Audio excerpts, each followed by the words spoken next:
ఆధ్యాత్మికవేత్త, వితరణశీలి ప్రిన్స్ ఆగాఖాన్ అస్తమయం. దాతృత్వ సంస్థల ద్వారా ప్రపంచవ్యాప్తంగా సేవలందించిన ఆయన వందల సంఖ్యలో ఆసుపత్రులు, విద్యా సంస్థల నిర్మాణం, నిర్వహణ, వర్ధమాన దేశాల్లో సామాజిక ఆర్థిక అభివృద్ధికి కృషి. విద్యాదాత మృతికి ప్రధాని మోదీ, ప్రపంచ నేతలు, సీఎం రేవంత్ రెడ్డి సంతాపం. చూడండి, అంత పెద్ద గొప్ప వ్యక్తి చనిపోతే మొత్తం ప్రపంచంలో ఉన్న నాయకులంతా ఆయనకు సంతాపం ప్రకటించారు. బతికితే అట్లా బతకాల. ఇది కొంతమంది లీడర్లు ఇట్లాంటి వాళ్ళని ఆదర్శంగా తీసుకోవాలి. ఈ లీడర్ ఆదర్శంగా తీసుకుంటారు. కానీ ఆయన స్కూల్ కట్టించిండు, హాస్పిటల్స్ కట్టించిండు, టోటల్ ఆయన జీవితం అంతా సేవే. చూడండి ఎవరి ఆగాఖాన్. ఇగో హైదరాబాద్లో కూడా ఆయన సేవలు ఉన్నాయి. బిలియనీర్ ఇస్మాయిలీ ముస్లింల ఆధ్యాత్మిక గురువు ఆగాఖాన్ 88 సంవత్సరాలు ఆయన కన్నుమూశారు. ఆయన సేవలు హైదరాబాద్ నగరంలోని వివిధ ప్రాంతాల్లో విస్తరించి ఉన్నాయి. నాంపల్లి స్టేషన్ రోడ్లో ఉన్న పాత కలెక్టరేట్ పక్కనే ఉన్న డైమండ్ జూబ్లీ ఉన్నత పాఠశాలతో పాటు ఆగాఖాన్ హెల్త్ సెంటర్లు కూడా పనిచేస్తున్నాయి. శంషాబాద్ ఎయిర్పోర్ట్ సమీపంలో ఆగాఖాన్ అకాడమీ కేంద్రంగా హైదరాబాద్తో పాటు తెలంగాణలోని వరంగల్, ఆదిలాబాద్ జిల్లాలో ఆగాఖాన్ ట్రస్ట్ సేవలు అందిస్తోంది. ఆగాఖాన్ డెవలప్మెంట్ నెట్వర్క్ కింద ఈ సేవలు అందిస్తున్నారు. కొంపల్లిలో ఆగాఖాన్ రెసిడెన్షియల్ హాస్టల్ నెలకొల్పారు. పేదలు, అనాథలకు ఆశ్రయం కల్పిస్తూ విద్యను అందిస్తూ ఉండడం ఇక్కడి ప్రత్యేకత. ఆగాఖాన్ హెల్త్ సెంటర్లో ఉచిత వైద్య సేవలు అందిస్తున్నారు. ఆగాఖాన్ కుమార్తెలు, కుమారుడు ఇక్కడి సేవా కార్యక్రమాలు పర్యవేక్షించేందుకు అప్పుడప్పుడు వస్తుంటారని డైమండ్ జూబ్లీ స్కూల్ ప్రతినిధి ఒకరు తెలిపారు.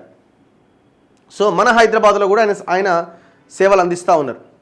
2015లో అప్పటి రాష్ట్రపతి ప్రణబ్ ముఖర్జీ చేతుల మీదుగా పద్మవిభూషణ్ పురస్కారం స్వీకరిస్తున్న ఆగాఖాన్ ఎవరెవరికో ఇస్తారు అవార్డులు.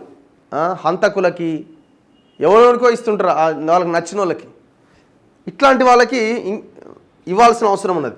వివిధ దేశాల్లో అనేక అభివృద్ధి కార్యక్రమాలకు ఆర్థికంగా ఊతమందించిన వ్యక్తిగా, ప్రపంచంలోని అత్యంత ధనికుల్లో ఒకరిగా ప్రసిద్ధి పొందిన ప్రిన్స్ ఆగాఖాన్ కన్నుమూశారు. ఆగాఖాన్ అసలు పేరు ప్రిన్స్ కరీం అల్ హుసేని. షియా ఇస్మాయిలీ ముస్లింల 49వ అనువంశిక ఇమాం, ఆధ్యాత్మిక గురువైన ప్రిన్స్ కరీం అల్ హుసేని పోర్చుగల్లోని లిస్బన్లో తన కుటుంబ సభ్యుల మధ్య మంగళవారం తుది శ్వాస విడిచారు. ఆయన అంత్యక్రియలు ఎప్పుడు నిర్వహిస్తారనేది త్వరలో వెల్లడిస్తారు. ఆగాఖాన్కు 3 కుమారులు, 1 కుమార్తె, పలువురు మనవళ్ళు, మనవరాళ్లు ఉన్నారు. ప్రిన్స్ ఆగాఖాన్ తన వీలునామాలో పేర్కొన్న విధంగా ఆయన కుమారుడికి ఆధ్యాత్మిక వారసునిగా ప్రకటించారు. అల్ హుసేని షియా ఇస్లామీ ముస్లింల తదుపరి ఇమాంగా వ్యవహరిస్తారు. ఆయన్ను 5వ ఆగాఖాన్గా పిలుస్తారట. ఎల్లలెరుగని సేవా నిరతి.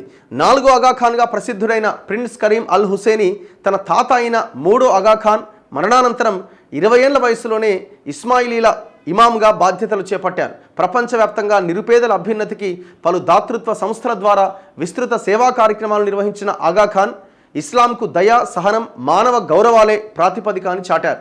ఆయన స్థాపించిన ఆగాఖాన్ డెవలప్మెంట్ నెట్వర్క్ ప్రపంచవ్యాప్తంగా అనేక దేశాల్లో వందల సంఖ్యలో వైద్యశాలలు, విద్యాలయాలు నిర్వహిస్తోంది. సాంస్కృతిక కార్యకలాపాలు చేపడుతోంది. ఈ నెట్వర్క్ ప్రపంచవ్యాప్తంగా ప్రకృతి విపత్తుల సహాయ పనుల్లో విస్తృతంగా పాలు పంచుకోవడం ద్వారా ఖ్యాతి గడించింది.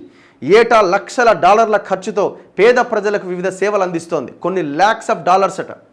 మన దేశంలో సామాజిక అభివృద్ధికి ఏకేడిఎన్ అందించిన విశిష్ట సేవలకు గుర్తింపుగా భారత ప్రభుత్వం 2015లో ఆగాఖాన్కు 2వ అత్యున్నత పౌర పురస్కారం పద్మవిభూషణ్ను ప్రదానం చేసింది. మరెన్నో అవార్డులు, ప్రశంసలు ఆగాఖాన్ కీర్తి కిరీటంలో చేరాయి. నిన్న ప్రధానమంత్రి నరేంద్ర మోదీ కూడా రెస్పాండ్ అయ్యారు. ఆగాఖాన్ మరణంపై ప్రధాని మోదీ సంతాపం వ్యక్తం చేశారు. ఆయన తన జీవితాన్ని సేవకు, ఆధ్యాత్మికతకు అంకితం ఇచ్చిన దార్శనికుడని ప్రధాని తన ఎక్స్లో పోస్ట్ చేశారు. విద్య, వైద్యం, గ్రామీణాభివృద్ధి, మహిళా సాధికారత మొదలైన రంగాల్లో ఆయన చేసిన సేవ మరెందరికో స్ఫూర్తిగా నిలుస్తుందని ప్రధాని అన్నారు. ఆయన కుటుంబ సభ్యులకు, లక్షలాదిగా ఉన్న ఆయన అనుయాయులకు, అభిమానులకు నా సంతాపం తెలియజేస్తున్నా. రాహుల్ గాంధీ. ప్రిన్స్ కరీం ఆగాఖాన్ మరణం తనకు తీవ్ర ఆవేదన కలిగించిందని లోక్సభ ప్రతిపక్ష నేత రాహుల్ గాంధీ తన సంతాప సందేశంలో పేర్కొన్నారు. ప్రపంచ దేశాధినేతలంతా విచారం వ్యక్తం చేశారు. బ్రిటన్ రాజు చార్లెస్, ఐరాస సెక్రటరీ జనరల్ యాంటోనియా, కెనడా ప్రధాని ట్రూడో, సో వీళ్ళందరూ, ముఖ్యమంత్రి రేవంత్ రెడ్డి కూడా ఆయన మృతికి సంతాపాన్ని ప్రకటించారు. సో ఇట్లాంటి గొప్ప వాళ్ళు కూడా వాళ్ళ ఆలోచనలని మనం ఆదర్శంగా తీసుకోవాల్సిన అవసరం ఉన్నది. చూడండి, ఆయన ఒక వ్యక్తిగా ఒక సంస్థను ఏర్పాటు చేసి అన్ని స్కూళ్ళు కట్టిండు, అన్ని హాస్పిటళ్ళు కట్టిండు. మనం ఏం చేస్తున్నాయి, ఈ గవర్నమెంట్లు ఏం చేస్తున్నాయి? ఇన్ని లక్షల కోట్ల బడ్జెట్ దేశంలో, లక్షల కోట్ల బడ్జెట్ రాష్ట్రాల్లో, అసలు ఇంతవరకు ఈ దేశంలో ప్రభుత్వ విద్య, ప్రభుత్వ వైద్యం అన్నది ఏ స్థాయిలో ఉన్నది ఒకసారి ఆలోచించండి.